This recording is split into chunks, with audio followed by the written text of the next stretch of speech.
इस वीडियो में हम मैथ के कुछ इम्पोर्टेंट क्वेश्चन सीखने वाले हैं। ऐसे क्वेश्चन को बनाने का बहुत ही आसान तरीका सीखने वाले हैं, जिससे आप कम से कम समय में ऐसे क्वेश्चन को सॉल्व कर पाएंगे। तो चलिए वीडियो को शुरू करते हैं। वीडियो को शुरू करने से पहले अगर आप हमारे चैनल पे नए हैं तो हमारे चैनल को सब्सक्राइब कर ले और बेल आइकन के ऑल पे क्लिक कर ले, ताकि आने वाले वीडियो का नोटिफिकेशन आपको मिलता रहे। ये हमारा पहला क्वेश्चन है। किसी भिन्न के अंश तथा हर में से प्रत्येक में 2 जोड़ने पर 3/5 प्राप्त होता है, तो मूल भिन्न क्या है। यहाँ पे 4 ऑप्शन दिए गए हैं। पहला ऑप्शन है 1/2 और दूसरा ऑप्शन है 1/3, तीसरा ऑप्शन है 3/2 और चौथा ऑप्शन है 2/7। इन चारों ऑप्शन में से हमें बताना है कि आंसर कौन सा सही है, मतलब कौन सा ऐसा भिन्न है जिसमें अंश में और हर में, मतलब ऊपर वाले नंबर को हम अंश कहते हैं और नीचे वाले नंबर को हम हर कहते हैं। अगर ऊपर में हम 2 जोड़े और नीचे भी 2 जोड़े तो 3/5 मिल जाता हो। तो हम क्या करेंगे, ऐसे क्वेश्चन में x/y मान के हम सॉल्व करते हैं, पर यहाँ पे हम नहीं करेंगे। यहाँ पे हम ऑप्शन से क्वेश्चन को सॉल्व करेंगे। ये पहला ऑप्शन है 1/2। इसमें हम क्या करेंगे, 2 जोड़ने के लिए कहा गया है। इसमें अगर अंश में हम 2 प्लस करेंगे तो हमें कितना मिल जाएगा, 2 और 1 3 मिलेगा, और इसमें प्लस करेंगे 2 तो हमें कितना मिलेगा, 2 2 4 मिलेगा, मतलब 3/4 हमें यहाँ पे मिल जाएगा। पर हमें चाहिए कितना, 3/5। तो दूसरा ऑप्शन चेक करेंगे। ऊपर वाले नंबर में अगर हम 2 प्लस करेंगे तो 2 और 1 होता है 3, और नीचे वाले नंबर में अगर हम 2 प्लस करेंगे 3 और 2 जोड़ने पे हमें मिलेगा 5, तो 3/5 हमें यहाँ पे मिल जाएगा। मतलब कि ऑप्शन 2 जो है वो हमारा सही आंसर है। आगे आपको चेक नहीं करना पड़ेगा। अगर ऑप्शन में नन ऑफ दिस हो, इनमें से कोई नहीं ऐसा ऑप्शन हो, तो आप आगे चेक करेंगे, वरना चेक नहीं करेंगे। तो 2 नंबर जो ऑप्शन है, मतलब ऑप्शन बी जो है वो हमारा सही आंसर हो जाएगा, 1/3। तो इस तरह के क्वेश्चन पूछे जाते हैं जिसे आप ऑप्शन से बहुत आसानी से सॉल्व कर पाएंगे। तो अब हम बनाते हैं एक अगला प्रश्न। तो अगला क्वेश्चन है हमारा, 2 अंकों की संख्या के अंकों का योग 7 है। यदि अंकों को पलट दिया जाता है तो नई संख्या में 3 जोड़ने पर मूल संख्या की 4 गुनी हो जाती है। मूल संख्या क्या है। यहाँ पे भी 4 ऑप्शन दिया गया है। ये बहुत ही इंपॉर्टेंट क्वेश्चन है जो सभी तरह के कॉम्पिटिटिव के एग्जाम में बार बार रिपीट किए जाते हैं। ऐसे क्वेश्चन को बनाने का सबसे आसान तरीका क्या होता है, यहाँ पे 4 ऑप्शन दिए गए हैं। पहला है 34, दूसरा है 61, तीसरा है 25 और चौथा है 16। हमें बोला गया है कि 2 अंकों की संख्या के अंकों का योग 7 है। मतलब ये जो 2 अंकों की संख्या है, इनके अंकों को, मतलब दोनों अंकों को अगर आपस में हम प्लस करेंगे तो हमें 7 मिलना चाहिए। तो यहाँ पे 4 और 3 प्लस करने पे 7 मिलेगा। दूसरे ऑप्शन में 6 और 1 प्लस करने पे 7 मिलेगा। तीसरे ऑप्शन में 2 + 5 करने पर भी 7 मिलेगा, और चौथे ऑप्शन में 1 + 6 करने पर भी 7 मिलेगा। इस क्वेश्चन में पहले लाइन का जो कंडीशन है वो सारे ऑप्शन में फिट बैठता है। अब हम देखेंगे दूसरा लाइन। बोला गया है कि यदि अंकों को पलट दिया जाता है, मतलब 3 के जगह पे 4 और 4 के जगह पे 3 कर दिया जाता है, तो 3 के जगह पे 4 और 4 के जगह पे 3 करेंगे तो 34 हो जाएगा 43। उसी तरह 61 क्या हो जाएगा, 61 हो जाएगा 16। उसी तरह 25 क्या हो जाएगा, 25 हो जाएगा 52। उसी तरह 16 क्या हो जाएगा, 16 हो जाएगा 61। अब बोला गया है कि तो नई संख्या में 3 जोड़ने पर मूल संख्या की 4 गुनी हो जाती है। मतलब जो नया संख्या हमने यहाँ पे बनाया है, 34 को 43, 61 को 16, 25 को 52 और 16 को 61, इन सभी संख्याओं में अगर हम 3 जोड़ देते हैं तो वो इस संख्या, मतलब मूल संख्या के 4 गुनी हो जाएगी। तो यहाँ पे हम 3 प्लस करके चेक करेंगे। जैसे 43 में अगर हम 3 प्लस करेंगे तो हमें यहाँ पे 46 मिलेगा। 46 34 का 4 गुना है क्या, तो 46 34 का 4 गुना नहीं है। उसी तरह अगर हम 16 में 3 प्लस करेंगे तो हमें यहाँ पे 19 मिलेगा। तो ये भी ऑप्शन हमारा गलत है। पहला ऑप्शन हमने चेक कर लिया, गलत था। अब यहाँ पे अगर हम 52 में 3 प्लस करेंगे तो हमें 55 मिल जाएगा। 55 क्या 25 का 4 गुना है, नहीं है, तो ये भी गलत है।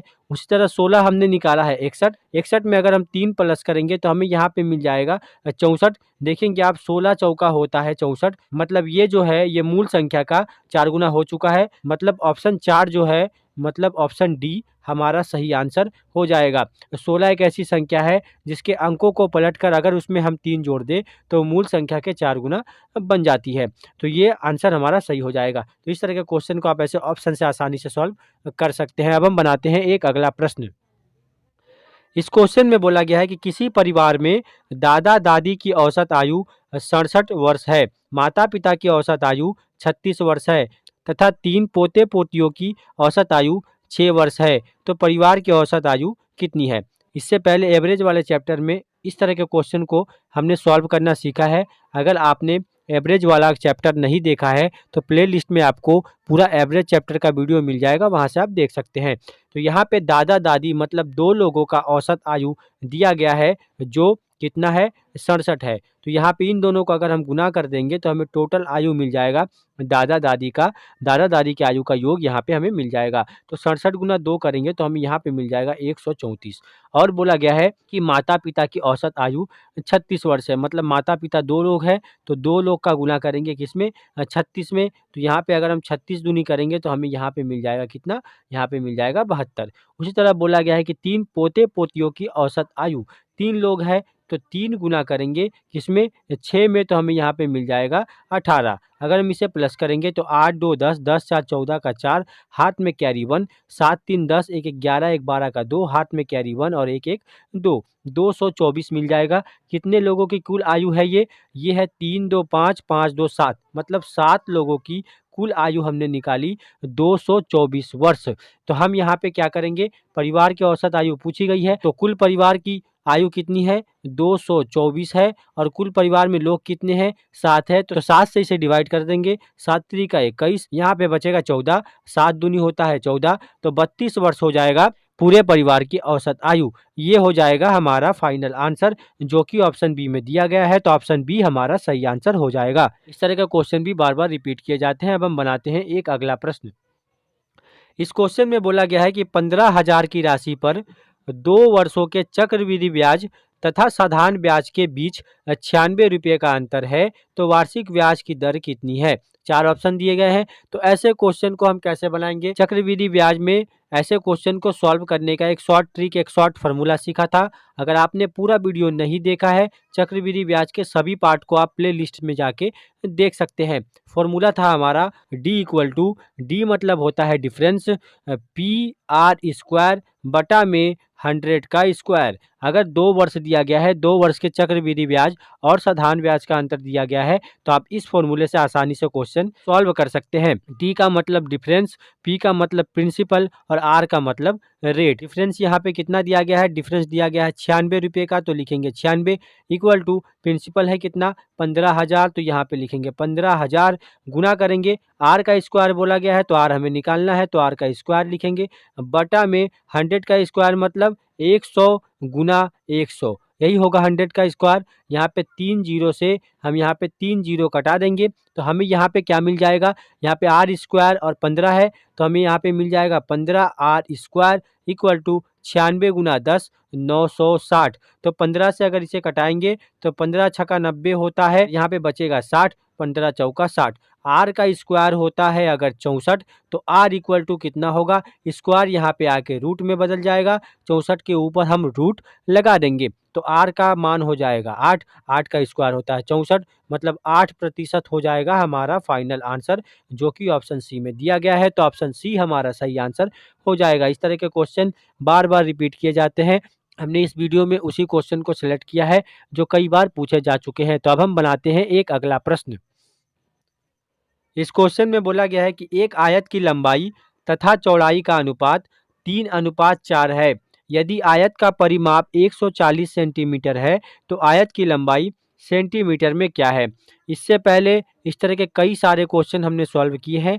आपको प्लेलिस्ट में सारे वीडियो मिल जाएंगे, वहां से आप पूरा चैप्टर जाके देख सकते हैं। यहाँ पे बोला गया है कि एक आयत की लंबाई तथा चौड़ाई का अनुपात, लंबाई अनुपात चौड़ाई यहाँ पे दिया गया है। लंबाई 3 है और चौड़ाई 4 है, ये अनुपात दिया गया है। एक आयत हम बना लेते हैं। आयत में आप जानते होंगे कि आमने सामने की भुजा बराबर होती है, मतलब लंबाई लंबाई के बराबर होता है, चौड़ाई चौड़ाई के बराबर होता है। यहाँ पे बोला गया है कि लंबाई तथा चौड़ाई का अनुपात 3:4 है, तो लंबाई के जगह पे हम 3 लिखते हैं तो ये भी 3 होगा, और अगर यहाँ पे हम 4 लिखते हैं तो ये भी 4 होगा। इस तरह हम लिख सकते हैं। बोला गया है कि परिमाप, परिमाप मतलब क्या होता है, चारों भुजा की लंबाई, मतलब 3 3 प्लस 4 4, तो यहाँ पे हम एक फॉर्मूला भी जानते हैं, 2 गुना लंबाई जोड़ चौड़ाई। ये सारे फॉर्मूले आपको प्लेलिस्ट में मिलेंगे। सभी तरह के पार्ट में अलग-अलग फॉर्मूले अलग-अलग तरीकों से बताया गया है। तो यहाँ पे 2 गुना करेंगे, लंबाई हमने मान लिया है 3 है और चौड़ाई हमने मान लिया है 4 है। तो 4 और 3 कितना होता है 7, 7 गुना 2 करेंगे तो हमें मिल जाएगा 14। 14 जो बराबर है किसके 140 सेंटीमीटर के, क्योंकि हमने यहाँ पे परिमाप निकाला है और परिमाप यहाँ पे पहले से 140 सेंटीमीटर दिया गया है। तो अगर 14 बराबर 140 है तो 1 बराबर कितना होगा 10 होगा। यहाँ से अब हम क्वेश्चन को सॉल्व कर सकते हैं। जैसे यहाँ पे लंबाई बोला गया है कि लंबाई कितना है सेंटीमीटर में, तो लंबाई हमने क्या माना है, लंबाई हमने माना है 3। 3 का गुना हम 10 में कर देंगे, इस 10 में 3 का गुना कर देंगे, तो 10 गुना 3 करेंगे तो हमें यहाँ पे 30 मिल जाएगा। 30 सेंटीमीटर है लंबाई। अगर हमें चौड़ाई निकालनी होती तो हम क्या करते, 10 का गुना किस में करते, चौड़ाई में करते 4 में, तो हमें यहाँ पे मिल जाता 40। यहाँ पे आप देख सकते हैं 40 और 30 होगा 70। अगर इस फॉर्मूले पे हम बैठाए तो 40 और 30 होगा 70। 70 गुना 2 करेंगे तो 140 जो क्वेश्चन में दिया गया है वो हमें मिल जाएगा। तो ये हो जाएगा हमारा फाइनल आंसर 30 सेंटीमीटर, जो कि ऑप्शन ए में दिया गया है। तो ऑप्शन ए हमारा सही आंसर हो जाएगा। इस तरह आप आयत के क्वेश्चन को आसानी से सॉल्व कर सकते हैं। ये सारे क्वेश्चन बहुत ही इंपॉर्टेंट है और सभी तरह के कॉम्पिटिटिव के एग्जाम में बार बार रिपीट किए जाते हैं। ऐसे क्वेश्चन को आप इस मेथड से बहुत आसानी से सॉल्व कर सकते हैं।